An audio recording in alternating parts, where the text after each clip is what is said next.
2020년 12월 마지막 신라시림 나팔을 울려라 라는 제목으로 여호수아서 6장 8절로 9절 말씀으로 말씀을 나누보기를 원합니다.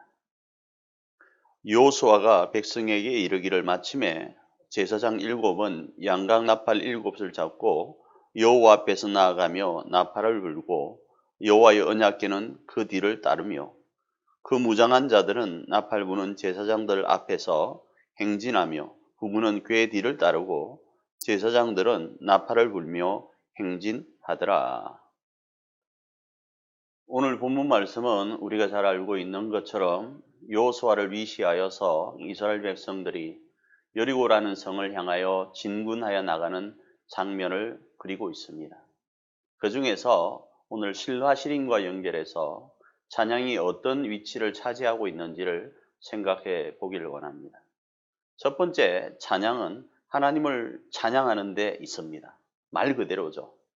두 번째 찬양은 백성들에게 하나님의 말씀을 적용하여서 그 말씀으로 용기가 나도록 하는 데 있습니다. 하나님은 여호수아에게 이렇게 말씀하십니다. 마음을 강하게 하고 담대하라고. 그런데 그 마음이 백성들에게 온전히 전달되는 한 통로가 있는데 그것이 무엇인가 하면 찬양이라는 겁니다. 그래서 찬양은 어떤 것보다 앞서서 행했습니다. 여기서 앞서서 행한다라는 것은 목숨을 걸어야 됩니다. 적군을 향하여 진군해 나가는 데 있어서 앞서 행한다. 물론 오늘 본문에 보면 이들을 호위하는 군대들이 있습니다. 그렇지만 그 앞에 전면에 나선다라는 것은 목숨을 걸어야 됩니다. 이렇게 또 앞서 행하기 위해서는 무엇이 있어야 되는가 하면 목숨도 걸어야 하지만 마음에 담대함이 있어야 됩니다. 여호수아나 여탄 지도자들이 가지고 있던 하나님으로부터 공급된 강하고 담대한 마음이 있을 때에 이렇게 앞서서 나아갈 수 있는 겁니다. 그러기에 이렇게 앞서 나아가기 위해서는 다른 백성들보다 더 깊은 기도와 하나님을 체험하는 역사가 있어야만 됩니다. 그래야 할 때 이스라엘 백성들뿐 아니라 자신들을 믿고 따르는 교회 가족들, 우리의 가정의 가족들을 위로할 수 있고 용기를 독려할 수 있게 되는 겁니다. 하나님이 허락하신 그 땅을 향하여 진군할 수 있게 된다는 것입니다. 다음으로 외쳐야 합니다. 외칠 때에도 방식이 있습니다. 법칙이 있는 거죠. 그 법칙은 바로 음계와 박자가 있습니다. 그 음계와 박자에 맞추어서 외쳐나갈 때 그 나팔의 소리가 무엇을 뜻하는지를 알 수 있는 거죠. 마찬가지입니다. 우리가 하나님 앞에서 나팔수로서 찬양으로서 나아갈 때에는 하나님이 명하신 그 음계와 박자에 맞추어서 외쳐 나아가는 겁니다. 그러기에 우리의 말을 하는 것이 아닙니다. 정해져 있는 구호에 맞추어서 외쳐 나가는 겁니다.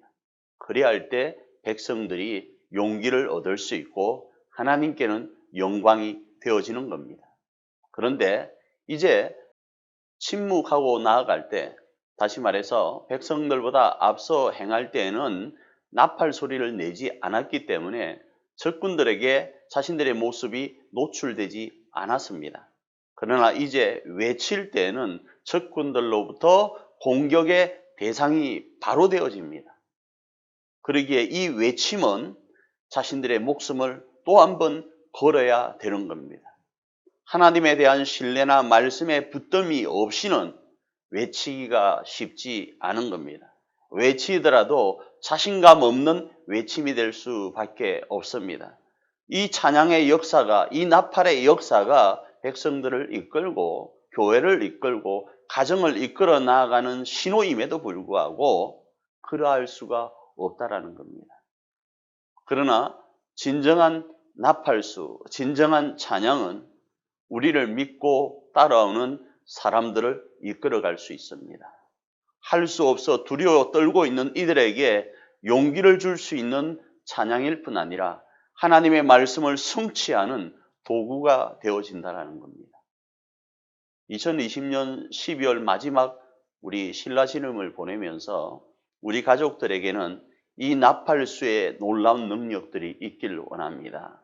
하나님 앞에 더 기도하고 또 기도하고 기도함으로 다른 어떤 이들보다 앞장서서 행하는 나팔수, 찬양으로 옥문을 열었던 바울처럼 하나님 안에서 우리의 가정과 교회를 열어가는 나팔을 울리는 우리 모든 가족들이 되기를 축복합니다.